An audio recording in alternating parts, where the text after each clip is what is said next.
ये कहानी है एक पुराने दौर की। एक राज्य था, उस राज्य के जो जासूस थे, जो दूसरे राज्य में जाकर अपने राजा को खबर पहुंचाते हैं। उन्होंने एक दिन अपने राज्य में ये खबर पहुंचाई कि जो पड़ोसी राज्य हैं वो हम पर हमला करने वाले हैं। तो उन जासूसों ने पक्की खबर दी कि अगले 3 दिनों में पड़ोसी राज्य अपनी बड़ी सेना के साथ हम पर हमला कर देगा और उनकी सेना इतनी बड़ी है कि उनका सामना करना बहुत मुश्किल है। ये सुनने के बाद उस राज्य का जो राजा था वो बहुत परेशान हो गया। फिर राजा ने तुरंत सभा बुलाई और सभी लोगों को सलाह मांगी कि अब हमें क्या करना चाहिए, क्योंकि 3 दिनों के बाद हमारा मरना तय है। अगर किसी के पास कोई सुझाव हो तो बता सकता है, फिर हम सब मिलकर उस सुझाव पर विचार करेंगे। राजा के एक मंत्री ने कहा कि अब जान पर बात आ गई है तो उसका एकमात्र उपाय ये है कि वो लोग 3 दिनों के बाद पूरी तैयारी के साथ हमारे राज्य पर हमला कर देंगे। इससे बेहतर है हमें आज ही इसी समय उन पर हमला कर देना चाहिए। राजा ने मंत्री से कहा कि हमारी सेना बहुत छोटी है, हम उनका मुकाबला कैसे कर पाएंगे। मंत्री ने कहा कि पड़ोसी राज्य अभी युद्ध करने के लिए तैयार नहीं है।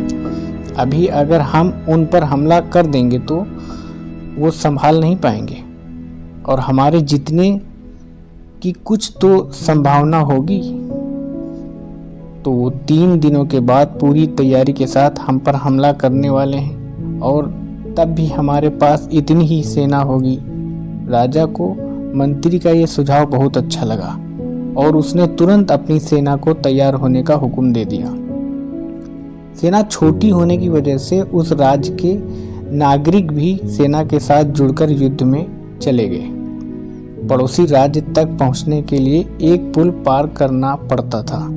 जैसे ही सारी की सारी सेना के पुल पार किया और पड़ोसी राज्य में पहुंचे तो राजा पीछे मुड़ा और उसने उस पुल को जला दिया और जलाने के बाद सारी सेना की तरह देखकर कहा, अब हमारे पास लड़ने के अलावा कोई दूसरा ऑप्शन नहीं है। हम वापस भाग भी नहीं सकते। ये तो लड़ो या तो मरो। सेना के सभी लोग अपनी पूरी ताकत से लड़े और पड़ोसी राज्य की बड़ी सेना को बड़े ही आसानी से हरा दिया और जीत हासिल कर ली।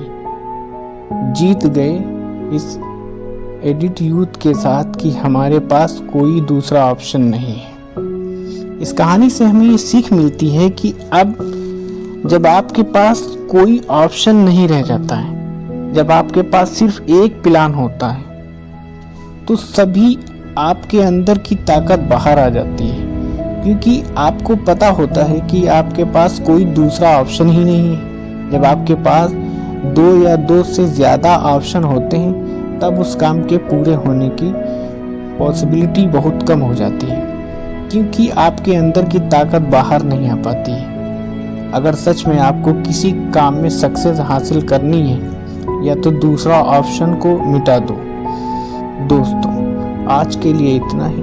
कहानी अगर पसंद आई हो तो वीडियो को एक लाइक ज़रूर करें, जिससे वीडियो ज़्यादा से ज़्यादा लोगों तक पहुंच सके। हमें अगली वीडियो किस टाइप की कहानी पर बनानी चाहिए, एक कमेंट करके ज़रूर बताएं। वीडियो अच्छी लगी हो तो हमारे चैनल को सब्सक्राइब करें, बेल आइकन को ज़रूर प्रेस करें। हम आपके लिए ऐसी ही रोज़ाना वीडियो लाते रहेंगे। तब तक के लिए गुड बाय।